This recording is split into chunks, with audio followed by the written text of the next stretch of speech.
Hola señores del mundo, hoy nos encontramos en Alemania y vamos a visitar uno de los sitios más negros de nuestra historia, un campo de concentración de la época nazi, de la Segunda Guerra Mundial. Vamos a seguir aprendiendo de nuestra historia para no cometer más errores. Debemos aprender de nuestra historia y sobre todo para que no se vuelva a repetir. El 22 de marzo de 1933, unas semanas después del nombramiento de Adolf Hitler como canciller, fue abierto este campo, el de Dachau, para prisioneros políticos. Este campo fue el primer campo de concentración y modelo a seguir para los demás campos creados posteriormente. Además se utilizó como una escuela de violencia para los miembros de la SS. Todo prisionero recién llegado pasaba por esta puerta, de hierro forjado, con la inscripción que dice "El trabajo libera". Esta consigna es reflejo de cómo la propaganda nacional socialista minimizaba la realidad con el propósito de que los campos de concentración fueran vistos como campos de trabajo y de educación, algo muy lejos de la realidad.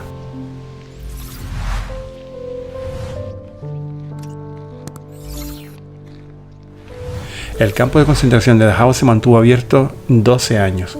Durante este tiempo pasaron más de 200.000 personas, procedentes de 40 países. Más de 41.000 prisioneros fueron asesinados en este campo. El 29 de abril de 1945, tropas estadounidenses liberaron a los supervivientes del campo. Entramos en el antiguo edificio de la Intendencia, donde en la actualidad se encuentra una exposición. Esta muestra documenta la historia del campo de Dachau y el destino de los prisioneros. Este edificio era el sitio donde la SS daba seguimiento al humillante procedimiento del ingreso de los recién llegados. Los registraba en el cuarto de transporte, zona de este edificio, se les despojaba de su ropa, de sus objetos personales, se les rasuraba desde pie a cabeza, para luego ser desinfectados y duchados. Seguidamente les daban un uniforme que muy pocas veces coincidía con su talla. Uno de los prisioneros, una vez liberado, comentó: "Habíamos dejado de ser personas. Todo parecía estar presto a linchar la vergüenza en el ser humano, a romper su voluntad, a someter al prisionero en una mísera obediencia ciega. Lo mismo daba si alguien valía desde el punto de vista intelectual o moral, ya que todos aquí éramos iguales y a todos se nos tildaba de criminales". Dachau fue el segundo campo nazi donde fueron deportados más españoles, los cuales pagaron con la esclavitud y la muerte por su participación en los movimientos de resistencia. La SS introdujo también un sistema de triángulos de colores para distinguir las categorías de prisioneros. A los prisioneros políticos se les adjudicó un triángulo rojo. Los prisioneros judíos aportaban un triángulo amarillo debajo de otro de color distinto a manera de estrella de David. Los llamados delincuentes profesionales portaban un triángulo verde, mientras que los emigrantes alemanes de vuelta en Alemania un triángulo azul. Los testigos de Jehová un triángulo lila y los homosexuales un triángulo rosa. El patio de revistas está entre el edificio de la Intendencia y los barracones, que es hacia donde nos dirigimos ahora mismo. Es una amplia superficie que la SS usaba para el recuento y los castigos. El recuento solía durar 1 hora, aunque a veces se prolongaba. Luego los prisioneros iban a formarse en sus respectivos comandos de trabajo y por la tarde, una vez finalizada la jornada, el procedimiento volvía a repetirse.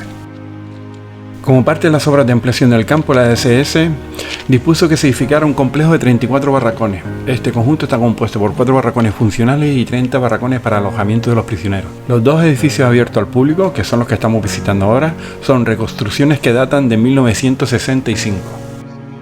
Cada barracón de prisioneros o bloque estaban compuestos por 4 salas. Consistían en una estancia con mesa, taburetes, armario y un dormitorio con literas de madera. Cuando se edificaron los barracones habitacionales estaban pensados para albergar unas 200 personas. Pero hacia finales de la guerra se alcanzaron a niveles de unos 2.000 prisioneros en cada uno de los barracones.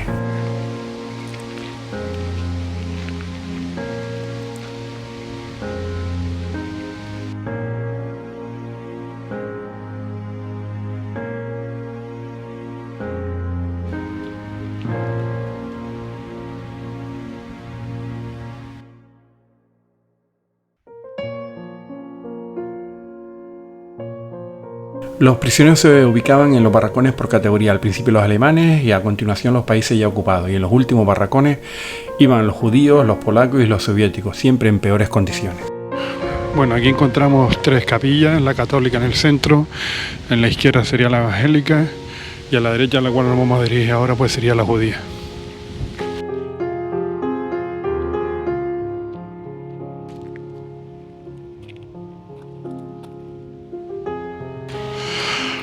Hoy detrás tenemos pues el monasterio de las Carmelitas. Pues nos faltaba la religión ortodoxa. La zona de crematorio actualmente se accede a ella por un puente que conecta con el antiguo campo de prisioneros. Antiguamente la zona de crematorio estaba dentro del campo de la SS, en una zona de árboles y circundada por un muro. Ya iniciada la guerra, en el año 1940, la cifra de prisioneros y la tasa de mortalidad aumentaron a tal grado que la SS dio orden de edificar este primer crematorio equipado con un horno. Al cabo de apenas un año, la capacidad de este primer crematorio pasó a ser insuficiente y en el 42 se inicia la obra del Barracón X, que entró en funcionamiento un año más tarde. Pues nada, primero a la izquierda desinfectación. Este es el crematorio que se hizo, el segundo que se hizo, la entrada.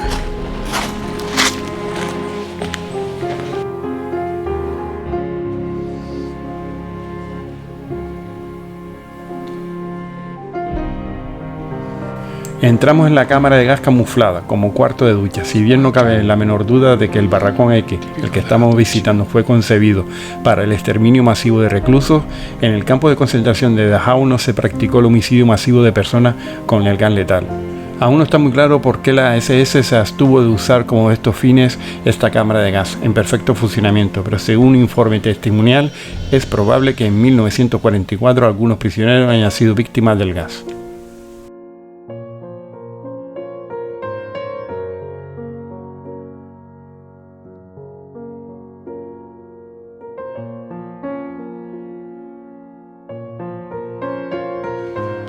Como podemos comprobar, en este Barracón X habían 4 grandes hornos de incineración.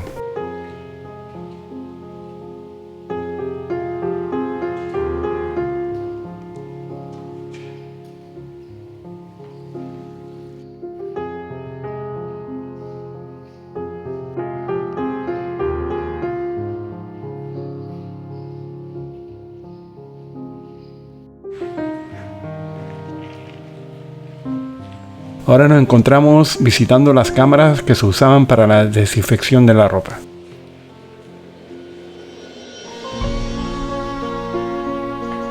Uno de los españoles que sobrevivieron te comentaba lo siguiente: te llamaban a la 1 de la mañana, a las 3, a las 5 por el simple placer de hacerte levantar y tenerte de pie toda la noche entre los barracones. No podías moverte de ahí porque si te cogían te mataban.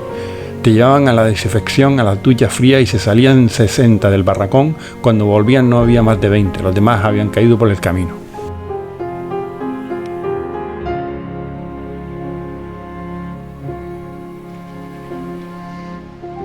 Visitamos la prisión del campo. Los prisioneros temían este edificio, puesto que era aquí donde la SS aplicaba los castigos más severos. Los prisioneros llamaban a esta zona el búnker. El edificio se divide en la nave central, que servían como oficinas de guardia, sala de ingreso, sala de cacheo. La sala de interrogatorio estaba aislada al ruido para evitar que los gritos traspasaran las paredes. Los calabozos se situaban en las alas este y oeste del edificio. Eran celdas individuales donde los prisioneros pasaban semanas, incluso meses, encerrados bajo vigilancia permanente. Las raciones de comida que recibían eran mínimas. En 1944 se construyeron 4 celdas diminutas con una superficie de 80 centímetros por 80. En estos estrechos calabozos de ladrillo los prisioneros tenían que soportar de pie su encierro. Por lo regular, varios días con poco oxígeno y prácticamente sin comida. Informe testimonial acerca del arresto en la oscuridad en la prisión por Ewing, que fue uno de los prisioneros. 4 meses de búnker, 4 meses de confinamiento en la oscuridad, 4 meses de comida caliente solo una vez cada 4 días. El tiempo pasa como a hurtadilla. Los días los cuento solo cada 4. Qué sobresalto cada vez que llega la comida y me despierto. Estoy en trance. Terminamos la visita a uno de los puntos más aterradores de la historia humana. En nuestro caso es el segundo campo de exterminio que visitamos. El primero fue en Camboya. Seguimos intentando aprender de la historia para no cometer los mismos errores, pero como podemos comprobar en este último año, seguimos suspendiendo. Creemos que estos lugares deben seguir existiendo para que la generación venidera siga aprendiendo de los errores del pasado.